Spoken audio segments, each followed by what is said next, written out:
할렐루야. 네, 오늘 설 명절을 맞이하여 하나님께 영광 돌리기 위하여 예배 자리에 나오신 여러분의 삶 가운데 하나님의 은혜가 늘 풍성하게 임하심으로 독수리 날개쳐 올라감과 같은 그러한 새 힘, 그러한 은혜가 여러분의 삶 가운데 풍성하게 임하시기를 축복합니다. 우리 옆에 계신 분들과 함께 인사하겠습니다.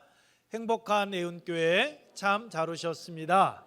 하나님은 여러분을 사랑하십니다. 저도 여러분을 사랑합니다.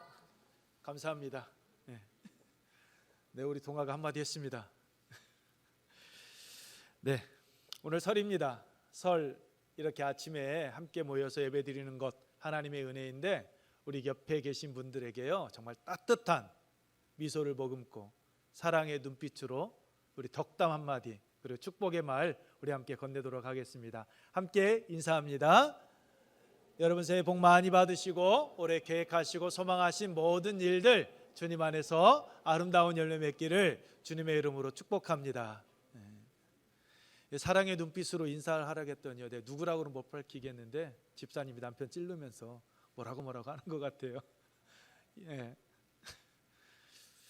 네, 여러분 설입니다. 기쁘십니까? 아니요. 이게 정답이에요, 그렇죠?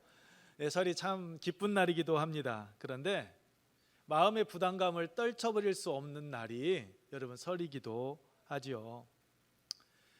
여러분 마음의 부담감 떨쳐버릴 수 없는 그러한 날이다 할지라도요 우리 가족 친지분들과 함께 정말 즐겁고 행복한 시간 좋은 추억 만들어 가시기를 축복합니다. 이것이 마지막 설 명절인 것처럼 사랑하는 가족들과 함께 후회 없는 시간 여러분 만들어 가시기 바랍니다. 항상 설이나 명절을 보내고 나면 어때요? 떠나보내고 난 후 돌아오면서 내가 왜 그랬지? 라고 후회하는 일 많이 있을 것입니다. 이번 설은 그러한 후회함이 없도록요 아낌없이 사랑해 주시고 아낌없이 여러분 퍼주시기 바랍니다. 이번 설 명절을 앞두고 장례가 이제 4건이 있었습니다. 장례가 4건이 있었어요. 그래서 강원도 철원에도 한번 다녀왔고 익산 또한 광주도 있었고요. 또한 어제 저녁에는 앞서 말씀을 드렸던 것처럼 우리 유영순 권사님께서 하나님의 부르심을 받으셨습니다.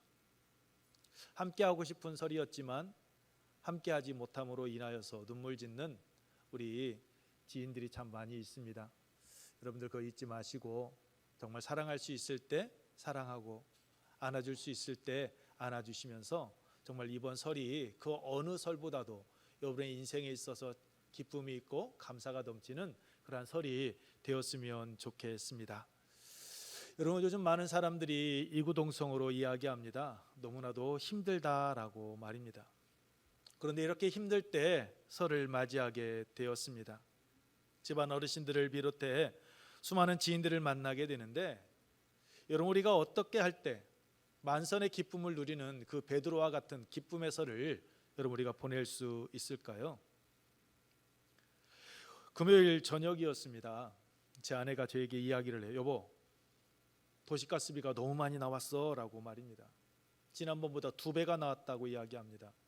그래서 제가 제 아내에게 이야기했어요. 우리가 따뜻하게 보냈으니까 그러지 않았을까? 왜 그래? 라고 대수롭지 않게 넘겼습니다. 그런데 어제 아침에 제 아내가 또다시 이야기해요. 인터넷 기사를 보고 다들 도시가스 요금 폭탄 맞았다고 난리야 난리. 서민들 허리 휜다 휘어라고 말입니다. 저희 가정만의 문제는 아닐 것입니다. 어제 재수 씨도 이야기하더라고요. 지금까지 관리비가 그렇게 많이 나온 적이 없었는데 이번 관리비가 40만 원이 넘어섰다라고 말입니다. 왜 이렇게 힘든지 모르겠다라고 말하는 것을 들었습니다. 작년에만 인터넷 기사를 봤더니 도시가스비가 3번이 올랐다라고 합니다.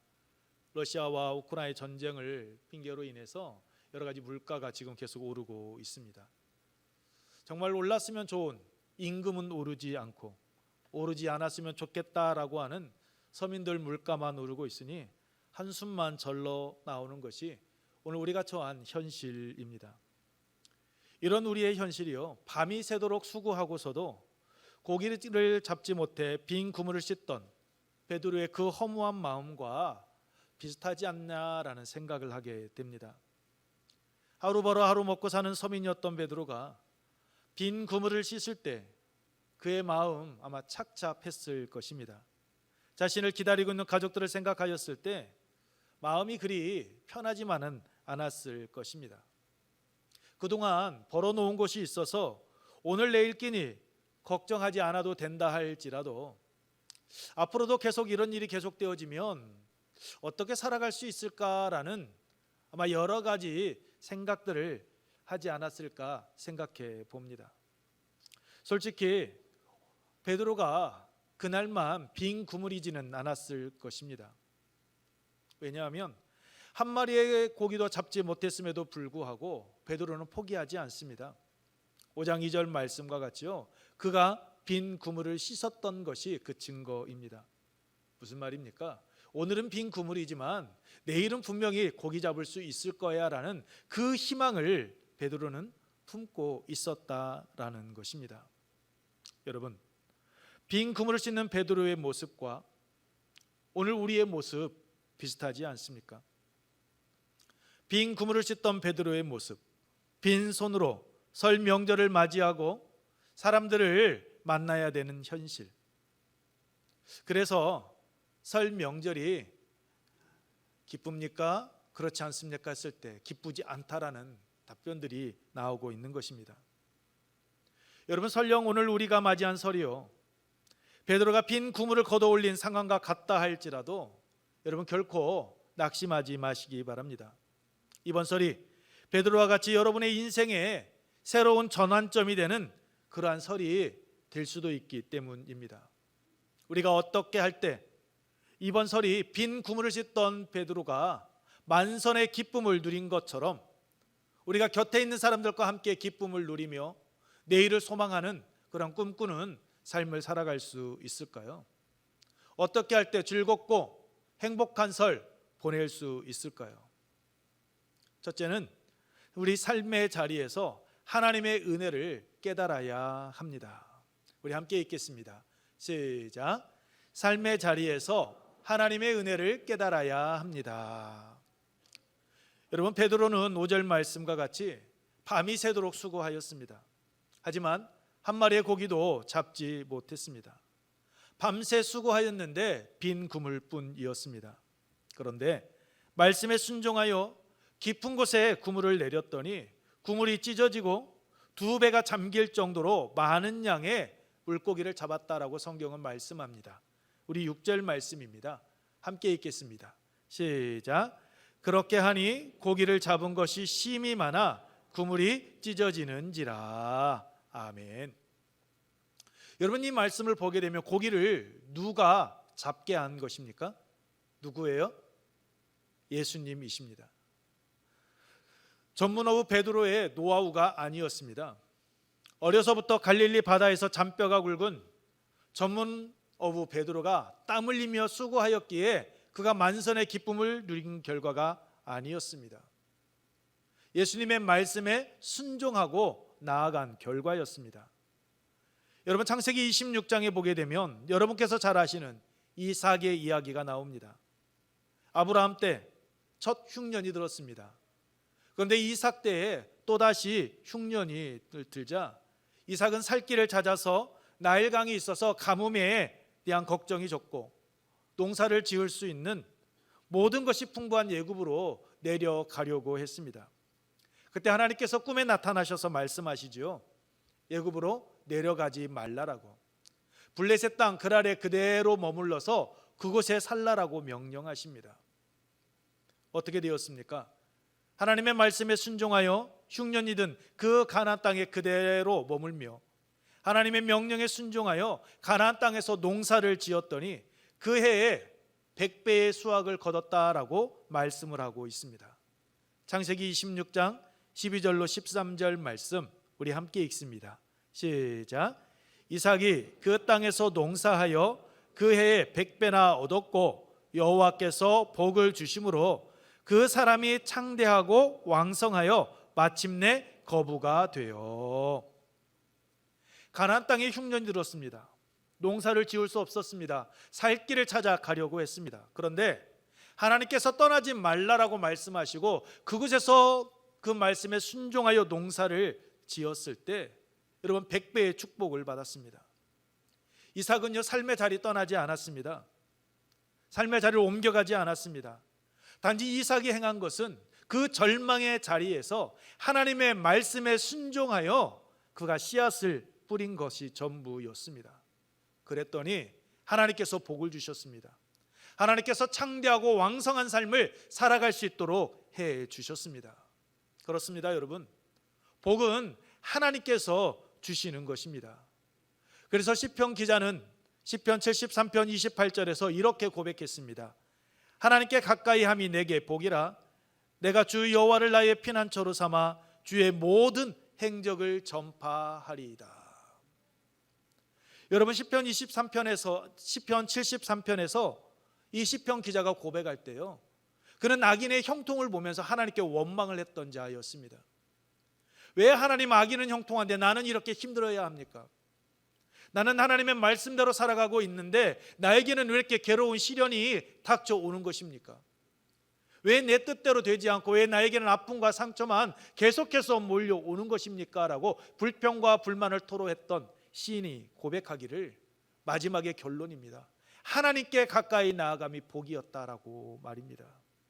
하나님께서 나의 피난처가 되어주셔서 하나님께서 나의 삶을 책임져 주고 계셨음에도 불구하고 나는 내 삶 가운데에서 하나님께서 베풀어 주시는 그 은혜보다는 주위 사람들과 비교하며 나는 그 속에서 열등감을 가지고 계속해서 낙심하며 살아왔습니다. 이제는 나의 삶을 뒤돌아보았더니 그것이 아니었구나. 하나님께서는 나와 함께 하시고 하나님은 나를 지키시고 하나님은 나를 보호해 주시는 분이셨습니다라는 것을 그는 나중에 깨닫고 하나님께 가까이 함이 복이었다라고 고백을 하게 된 것입니다. 그렇습니다, 여러분. 하나님께 가까이 함이 복입니다. 이것을 우리는 깨닫고 나아가야 합니다. 여러분, 내 지식이 많고 내 경험이 풍부하며 내가 능력이 많다고 해서요, 내 주위에 내가 인맥이 많이 있다고 해서, 넓다고 해서 내가 흘린 그 땀방울이요 아무리 많다고 할지라도 하나님께서 주시지 않으면 우리는 형통의 길을, 형통의 삶을 살아갈 수 없습니다. 시편 127편 1절로 2절에서 시편 기자가 고백합니다. 여호와께서 집을 세우지 아니하시면 세우는 자의 수고가 헛되고 여호와께서 성을 지키지 아니하시면 파수꾼의 깨어 있음이 헛되도다. 너희가 일찍이 일어나고 늦게 누우며 수고의 떡을 먹음이 헛되도다라고 말씀하고 있습니다. 그러면서 결론으로 말하죠. 여호와께서 사랑하시는 자에게는 무엇을 주시는도다? 잠을 주시는도다. 인간적인 그 어떤 노력을 우리가 동원한다 할지라도 하나님께서 함께하여 주시지 아니하시며 하나님께서 지키지 아니하시면 우리는 아무런 열매도 맺을 수 없다라고 여러분 신앙의 선진들은 그렇게 우리에게 교훈하고 있습니다. 여러분, 베드로 보십시오. 그 전문어부 베드로가 밤이 새도록 수고하고서도 한 마리의 고기도 잡지 못했습니다. 그런데 예수님의 말씀에 순종하여 그물을 내렸을 때 그의 그물이 찢어질 정도로 많은 고기를 잡았습니다. 여러분, 베드로가 그물을 내린 장소가 바뀌었습니까? 예수님께서 말씀을 가르치시고 난 후에 베드로, 너 참 어리석다. 한번 그물을 내렸을 때 고기가 잡히지 않으면 다른 곳으로 옮겨야 되는 것 아니냐라고 말씀하셨습니까? 여기서 잡아서 고기가 없었던 거야. 너 나 따라와. 내가 너 고기 많이 있는 곳으로 인도해 줄게 하시면서 예수님께서 요단강으로, 나일강으로, 너는 홍해로 베드로를 이끌고 나아가셨습니까? 아닙니다. 게네사렛 호숫가 그 자리 그대로였습니다.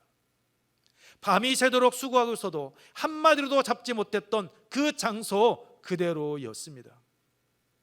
빈 그물을 씻던 자리였습니다. 변한 것이 있다면 여러분 무엇입니까? 밤이 아침으로 바뀌었다라는 겁니다. 날이 밝았다라는 겁니다.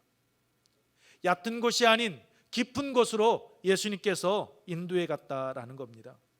상식적으로 오전에는 깊은 곳에 고기가 없습니다. 그러니까 베드로는 밤새 깊은 곳에서 그물을 내렸는데 그 자리로 예수님께서 다시 데리고 나아간 것입니다. 여러분, 설령 깊은 곳에 있다 할지라도요, 베드로가 어떻게 했을까요? 한 곳만 계속 구물질했을까요? 아니요, 양쪽 다 구물질을 했을 겁니다. 이곳 저곳 베드로가 배를 가지고 나아가서요, 구물을 내리지 않은 곳이 없었을 것입니다. 밤새 이곳저곳 다 뒤져 보았을 것입니다. 그런데 베드로가 그렇게 했음에도 불구하고 빈 구물이었는데 그의 경험, 그의 상식을 초월해서 예수님께서 기적을 베풀어 주신 것입니다. 그것을 알았기에 베드로가 고백합니다. 8절 말씀입니다. 우리 함께 읽습니다. 8절 시작. 시몬 베드로가 이를 보고 예수의 무릎 아래에 엎드려 이르되 주여 나를 떠나소서 나는 죄인이로소이다 하니. 여러분, 이상하지 않습니까? 지금 어떤 상황입니까?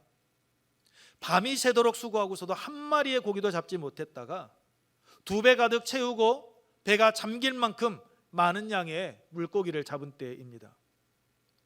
요즘 말로요, 여러분, 로또에 당첨된 것입니다. 대박 났습니다. 그러면 어떻게 해야 합니까? 신이 나야 되는 것 아닙니까?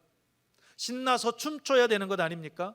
입가에 웃음이 떠나지 아니하고 예수님께 말해야 되잖아요. 예수님, 이런 능력 어떻게 하셨습니까? 나에게 이런 방법을 좀 가르쳐 주십시오. 내가 날마다 그물질을 할 때 이렇게 만선의 기쁨을 누릴 수 있는 그러한 지혜, 그러한 방법 좀 나에게 가르쳐 주셔서 내가 땀 흘림의 수고가 결코 헛되지 아니하는 그러한 삶 살아가게 해 주십시오라고 그렇게 요구하며 나아가야 되는 것 아닙니까? 나 이제 예수님만 따르겠습니다. 이제 다른 거 다 필요 없습니다. 이러한 능력을 행하시는 분이라면 내가 당신을 따르고 나아가겠습니다라고 고백해야 되는 것 아닙니까? 그런데 베드로가요, 예수님의 무릎 앞에 여러분 무릎을 꿇습니다. 예수님 앞에 무릎을 꿇습니다. 그리고 하는 말이요, 주여 나를 떠나소서 나는 죄인입니다 라고 고백을 하고 있습니다.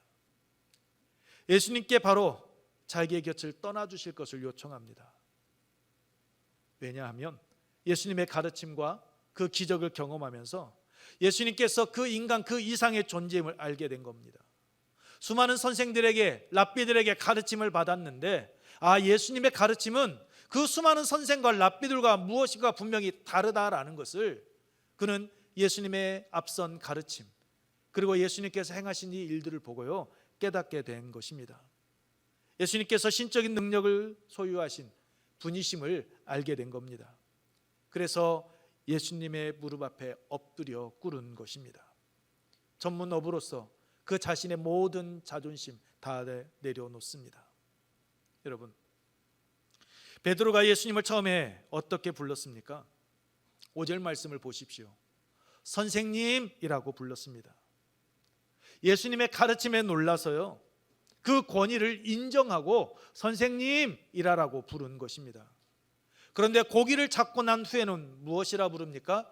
주여라고 고백을 하고 있습니다. 주여 무슨 말입니까? 하나님, 메시아를 의미합니다. 그 예수님의 가르침과 기적을 경험하면서 영적인 눈이 뜨이게 되었고 예수님께서 인간 이상의 그러한 신적인 권위를 가지고 계신 분이시다라는 것을 깨달은 것입니다. 이것이 하나님의 은혜를 받고 깨달은 자의 모습입니다. 자신이 누구인지, 자신의 죄인됨, 그 연약함을 깨닫는 것, 이것이 여러분 은혜입니다. 자신의 죄인됨과 연약함을 깨닫는 자 결코 교만하지 않습니다. 겸손합니다. 오늘 나의 나된 것이 모든 것이 하나님의 은혜임을 깨달아 알기 때문입니다. 여러분, 자신의 죄인됨과 연약함, 나의 나된 것이 하나님의 은혜임을 아는 자가 주위 사람들 어떻게 대할까요? 교만할까요? 아픔과 상처를 줄까요? 아닙니다. 겸손합니다. 남의 실수 이해하고 포용하고 품어줍니다. 자신을 위해 십자가 지신 예수 그리스도를 그는 보기 때문입니다. 설 명절을 맞이하여 보낼 때 우리는 수많은 친인척들, 지인들을 만나게 될 것입니다. 사람들을 만나는 것이 마냥 즐겁고 행복한 시간만은 분명 아닐 것입니다.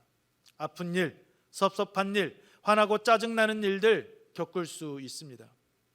아니, 그 사람을 만남으로 인하여서 과거에 내가 받았던 그 마음의 아픈 상처가요, 새록새록 다시 되살아날 수도 있습니다.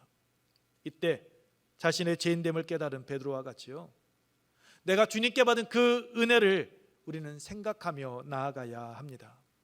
나를 위해 십자가 지신 그 주님을 바라보며 나아가야 합니다. 그럴 때 우리는 결코 넘어지지 않습니다. 우리 앞에 놓여져 있는 그 모든 시련들 이겨낼 수 있습니다. 이유가 무엇입니까? 지금까지 내가 살아온 것, 우리가 살아온 것, 우리의 힘으로 살아온 것이 아니라 하나님의 은혜로 살아온 것임을 깨닫게 되기 때문입니다. 여러분, 잊지 마십시오. 우리의 삶 속에서 내가 하나님의 은혜를 받고 그 은혜 안에서 살아가고 있다는 것 깨달을 때 우리는 나의 죄인됨을 알기에 주위 사람들의 아픔과 상처를 안아줄 수 있고 싸매어 줄 수 있습니다.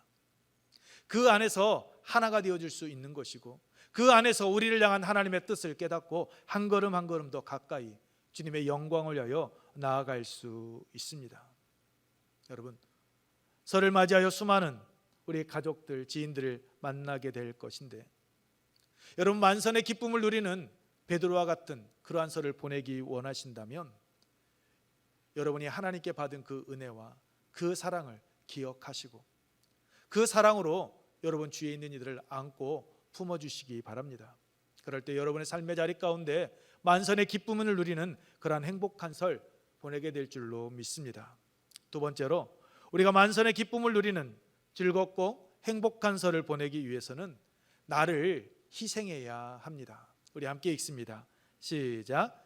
나를 희생해야 합니다. 내 것을 주어야 한다라는 말씀입니다. 내 것을 포기할 수 있어야 한다라는 겁니다. 내가 받은 은혜, 내가 가진 것, 이웃과 함께 나눌 수 있어야 한다라는 말씀입니다. 여러분, 3절과 7절 말씀입니다. 3절과 7절 우리 함께 읽습니다. 시작. 예수께서 한 배에 오르시니 그 배는 시몬의 배라. 육지에서 조금 떼기를 청하시고 앉으사 배에서 무리를 가르치시더니 7절.